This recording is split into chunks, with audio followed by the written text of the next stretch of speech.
of all countries. We want to push for that discussion to really come back in the UN, where all countries are being represented. We want an inclusive dialogue on corporate taxation.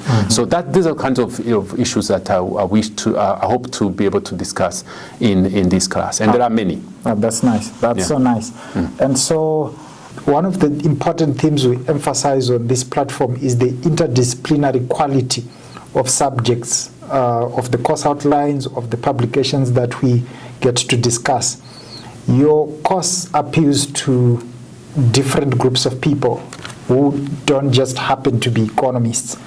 I'm sure it appeals to public policy people, political scientists, economic historians, development practitioners, and all sorts of different people who are involved in different things.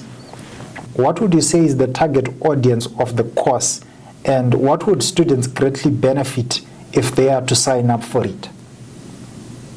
So the target of this audience is quite broad, as you said.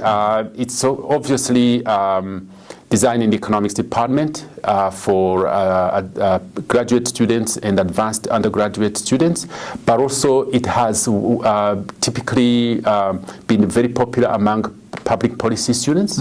It's about development policy, so that fits squarely in their interest. It has been popular among other students who are doing studies in areas that are really heavily policy oriented, like public health, education. I have had students from those departments.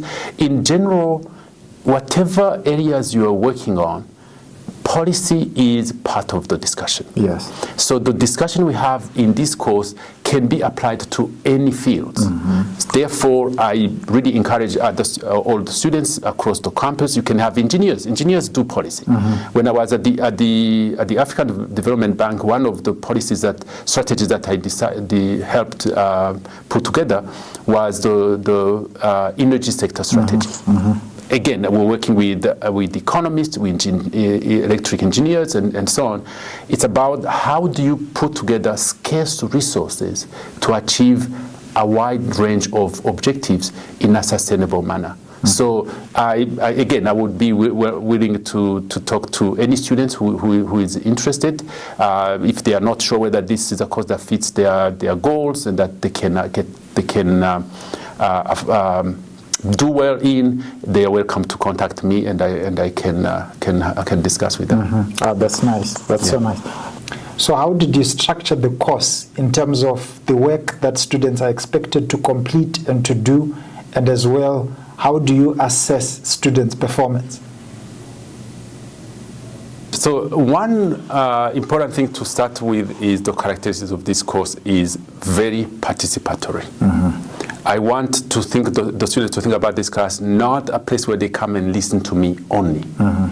The way I organize the course is I present the material, then we get into the question and answers and so on. Then after one or two sections, we have what we call group discussions, where I put students together in groups of 3, 4, 5, depending on the size of the class, and then I feed the questions on the topics that we have discussed. And my goal is for students to come and discuss what they have learned from the material, but also bring in their own perspectives. And then students will, I insist, democratically elect a speaker who's come and present to the rest of the class, and then we have an open discussion. Students find that part of the class really interesting, because they feel they have a voice. They also that's when they can ask serious, deep questions about their own experiences about the topics that we have. The second thing is that this is a class where I really have a chance to get students to understand the mechanics of writing. Writing is something that's very, very difficult. You meet the Nobel Prize winners in literature, they will tell you they keep learning how to write. So nobody can say, I know how to write, I'm done. So people have published books, they will tell you every book its own project, and it has its own challenges. So I want, first of all, to for students to be reassured that they are not alone in this in this fight towards being a good writer. Yes. So I give them a chance to experiment different types of writing, different size of lengths of writing. So one of the writings we do is what I call reading briefs. The reason I do that is these are short 3 pages reflections on the readings. I'm not asking them to tell me what's in the papers. I want to tell me what they think about what's in the papers. What's missing? What do you think is